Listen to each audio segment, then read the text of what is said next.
Assalamualaikum warahmatullahi wabarakatuh. Perkenalkan, saya Asandayani dari kelas PGSDF PPG Prajabatan Gelombang 1 tahun 2024 Universitas Muhammadiyah Makassar. Nah, pada video kali ini saya akan menjelaskan mengenai koneksi antar materi pada topik 5 pembelajaran berdiferensiasi. Dan saya akan menjelaskan atau mengaitkan antara topik 5 dengan topik 1, 2, 3, dan 4. Nah, selamat menyaksikan. Di sini saya akan membahas mengenai kaitan antara topik 5 yaitu evaluasi dalam pembelajaran berdiferensiasi dengan kaitannya kepada topik 1 atau teori-teori pembelajaran berdiferensiasi.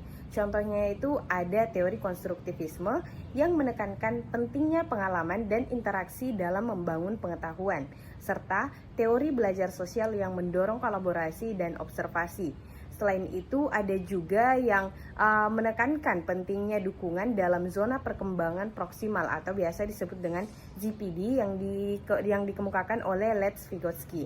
Nah, teori motivasi seperti self-determination juga sangat relevan dengan pembelajaran berdiferensiasi mengingat pentingnya kompetensi dan keterikatan dalam meningkatkan motivasi intrinsik peserta didik.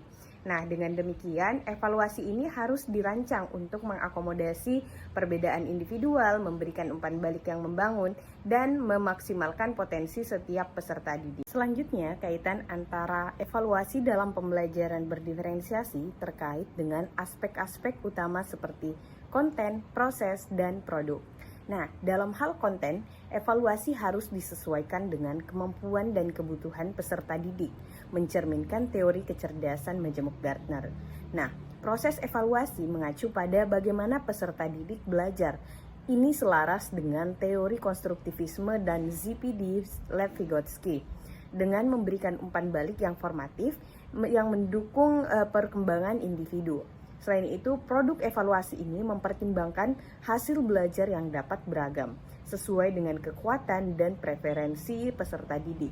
Selain dengan teori motivasi yang mendorong otonomi dan kompetensi, dan dengan demikian evaluasi yang berdiferensiasi memastikan bahwa setiap aspek pembelajaran seperti konten, proses, dan produk dapat diakses dan relevan bagi peserta didik. Selanjutnya yaitu tentang bagaimana kaitan antara evaluasi pembelajaran berdiferensiasi dengan strategi-strategi pembelajaran berdiferensiasi. Nah, adapun pengelompokan yang fleksibel, tugas yang beragam, dan juga asesmen formatif. Nah, hal ini mempengaruhi bagaimana pembelajaran berdiferensiasi dapat berjalan. Pengelompokan fleksibel memungkinkan evaluasi yang mencerminkan kemampuan dan gaya belajar peserta didik secara dinamis. Tugas yang beragam yang sesuai dengan teori kecerdasan dan juga memungkinkan peserta didik untuk menunjukkan pemahaman mereka melalui berbagai cara. Nah, selain itu asesmen formatif yang berfungsi untuk memberikan umpan balik terus-menerus dan membantu peserta didik memahami proses belajar mereka dan memperbaiki pemahaman mereka sesuai dengan teori konstruktivisme.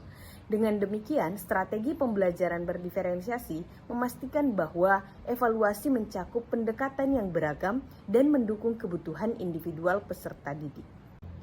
Yang terakhir yaitu kaitan antara evaluasi pembelajaran berdiferensiasi dengan rancangan dan implementasinya. Nah, dalam tahap rancangan, guru harus mempertimbangkan kebutuhan, minat, dan profil belajar peserta didik. Hal ini mencakup penentuan tujuan belajar yang fleksibel dan pembuatan tugas yang beragam untuk mencerminkan berbagai cara belajar.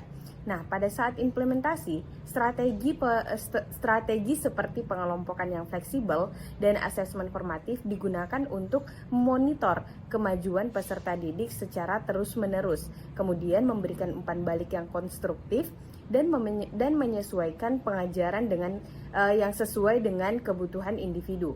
Nah, dengan demikian, evaluasi yang berdiferensiasi ini memastikan bahwa rancangan dan pelaksanaan pembelajaran responsif terhadap perbedaan individu dapat memaksimalkan potensi setiap peserta didik. Baik, itulah tadi penjelasan mengenai kaitan antara topik 5 dengan topik 1, 2, 3, dan 4 dalam pembelajaran berdiferensiasi. Terima kasih telah menyaksikan. Wassalamualaikum warahmatullahi wabarakatuh.